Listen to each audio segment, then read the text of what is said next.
ابتدا ہے رب کریم کے بابرکت نام سے، جو دلوں میں پوشیدہ رازوں سے باخبر ہے۔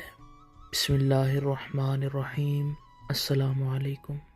جمعۃ المبارک کا دن تھا۔ خطبہ جمعہ دینے کے لیے حضرت مولانا روم رحمۃ اللہ علیہ جب مسجد میں تشریف لائے، ہزاروں کی تعداد میں لوگ جمع تھے۔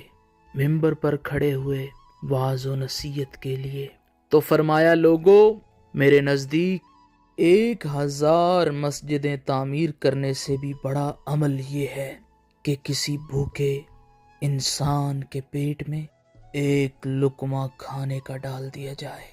فرمایا یہ 1000 مسجدیں تعمیر کرنے سے بڑا عمل ہے، اس کا اجر و ثواب زیادہ ہے۔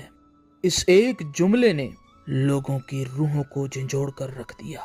بس اتنا کہا، اس کے بعد فرمایا، صفیں سیدھی کرو، نماز ادا کریں۔ یہی میرا آج کا خطبہ ہے۔ آپ خود اندازہ کریں، روایات کے اندر آتا ہے کہ جو دنیا میں کوئی انسان اللہ کا گھر تعمیر کرتا ہے تو اللہ رب العالمین جنت میں اس کا گھر بناتا ہے، لیکن مولانا روم رحمۃ اللہ علیہ فرماتے ہیں کہ میرے نزدیک اس سے بھی بڑا عمل یہ ہے کہ کسی بھوکے کے پیٹ میں کھانا ڈال دیا جائے۔ اس سے سبق یہ ملتا ہے کہ کائنات کا سب سے بڑا عمل یہ ہے کہ ضرورت مند، حاجت مند، بے سہارا لوگوں کی مدد کی جائے۔